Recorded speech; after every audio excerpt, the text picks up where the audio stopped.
Hello guys, welcome back to my channel. Today I want to discuss and share about how an undergraduate student to get a perfect GPA. Jadi kali ini aku bakal cerita bagaimana seorang mahasiswa S1 mendapatkan IPK dan jadi lulusan terbaik di bidang soshum. Ini berdasarkan pengalamanku pribadi sebagai lulusan ilmu Al-Quran dan Tafsir.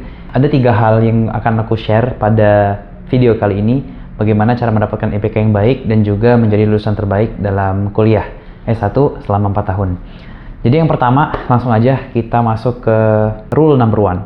Jadi yang pertama itu, orang pinter bakal kalah sama orang rajin.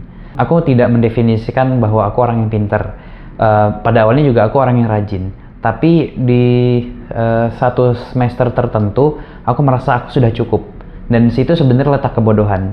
Jadi kebodohan adalah orang yang merasa dirinya pintar. Di saat aku merasa aku sudah cukup, ternyata ada teman yang lebih rajin. Teman yang sering belajar, teman yang sering konsultasi dan mengerjakan apa yang ada di pikirannya itu langsung secara realitas gitu. Bukan banyak pikiran tapi langsung banyak tindakan. Lebih baik action daripada banyak planning. Dan pada akhirnya ternyata yang lulus duluan itu bukan aku, tapi ada temanku yang lain yang lulus duluan. Singkat cerita, dia lulus di semester 7 dan aku lulus di semester 8. Walaupun secara material dan juga substansi kita punya perbedaan, tapi di situ aku belajar bahwa orang pinter bakal kalah sama orang rajin. Untuk di kuliah S1 itu kita nggak perlu merasa pintar, kemudian juga merasa individualistis yang apa-apa kita bisa sendiri. Tapi kita ternyata butuh partner untuk membagikan pemikiran kita dan juga diskusi. Dan yang gak kalah penting, kita perlu konsultasi dengan dosen pembimbing kita.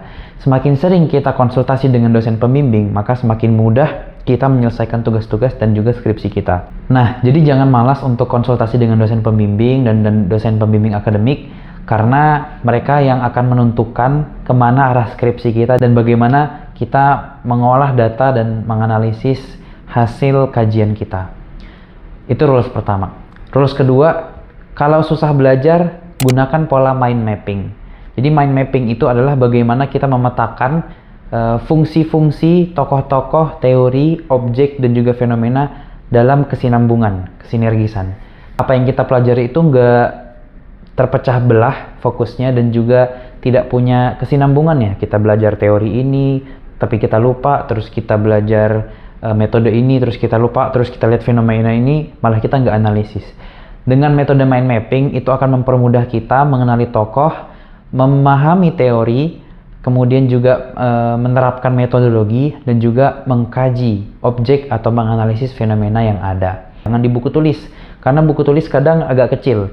Jadi gunakan seperti ini, buku gambar yang agak luas.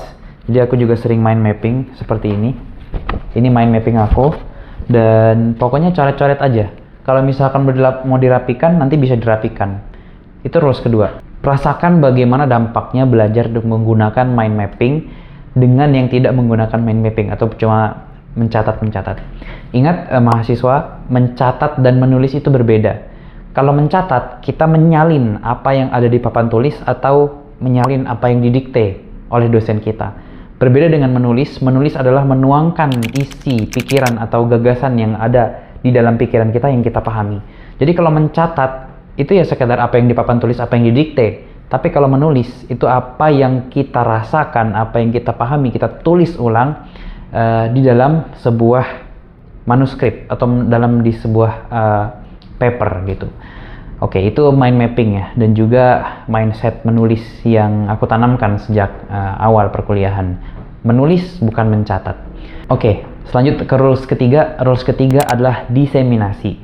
Jadi setelah apa yang kita pahami di rules pertama dan rules kedua tadi, rules ketiga ini adalah tahap diseminasi atau menyebarkan pikiran kita atau sharing apa yang kita pahami dengan orang-orang di sekitar kita. Bisa di keluarga, kolega, atau misalkan teman diskusi ya, teman sebaya, atau bahkan mengikuti konferensi untuk menambah wawasan dan juga sharing terkait apa yang kita pahami, apa yang kita temukan.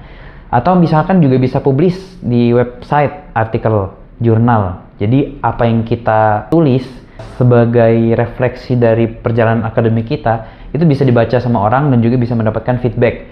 Minimal feedbacknya itu dari reviewer. Jadi kalau misalkan kita nggak dapat feedback dari pembaca pada umumnya, minimal artikel yang kita ingin publish itu pasti dibaca sama reviewer. Nah, reviewer pasti akan mengkoreksi, mereview artikel kita dan juga memberikan revisi. Sedikit banyaknya pasti akan bermanfaat bagi pemahaman dan juga pengembangan penulisan akademik kita. Oke, itu aja. Mungkin sekian 3 rules untuk mendapatkan IPK yang baik dan menjadi lulusan terbaik. Karena di tahun kemarin aku juga menjadi lulusan terbaik di program studi IET tahun 2024 dan aku bakal share pengalaman ini.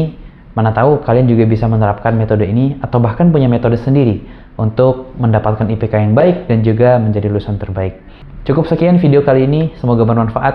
Like kalau kalian suka, subscribe kalau kalian merasa konten ini sangat bermanfaat, dan jangan lupa support biar aku bisa bikin konten yang lebih baik untuk kedepannya. See you next time, bye bye.